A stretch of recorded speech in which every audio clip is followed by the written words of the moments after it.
লক্ষ্মীপুরের রওশন জাহান eastern medical college ও হাসপাতালের পরিচ্ছন্নতা কর্মী পুষ্পরানী দাসকে অবসরজনিত বিদায় সংবর্ধনা দেওয়া হয়েছে। সংবর্ধনা শেষে কলেজ প্রতিষ্ঠাতার গাড়িতে করেই কর্মস্থল থেকে রাজকীয় বিদায় দেওয়া হয়েছে।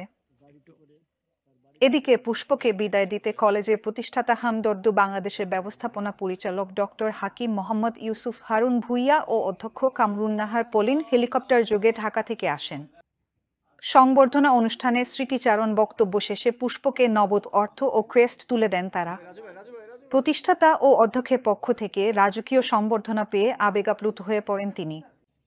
রওশন জাহান ইস্টার্ন মেডিকেল কলেজ ও হাসপাতালের অধ্যক্ষ অধ্যাপক কামরুন নাহার পলিন বলেন, কলেজের শুরু থেকেই পুষ্পরানী চাকরি করে আসছেন। তিনি এখানে 15 বছর চাকরি করেছেন। কর্মজীবনে তিনি নিষ্ঠার সঙ্গে কাজ করেছেন। দায়িত্বের প্রতি অবিচল থেকে সবসময় তিনি প্রতিষ্ঠানকে পরিষ্কার পরিচ্ছন্ন রেখেছেন।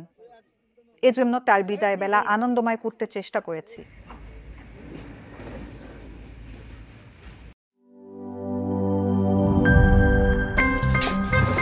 আমার একটা স্মার্ট সিদ্ধান্তে 25% গ্যাসের খরচ কমেছে। ভাবছেন কিভাবে? সাধারণ গ্যাস স্টোভ বদলে আমি এনেছি আরএফএল গ্যাস স্টোভ। এর সাইন্টিফিক নজল ও ব্রাস বার্নার ক্যাপ সমানভাবে তাপ ছড়িয়ে রান্না করে দ্রুত। তাই গ্যাসও বাঁচায় 25%, টাকাও বাঁচে 25%। আরএফএল গ্যাস স্টোভ নিরাপদ ও গ্যাস সাশ্রয়ী।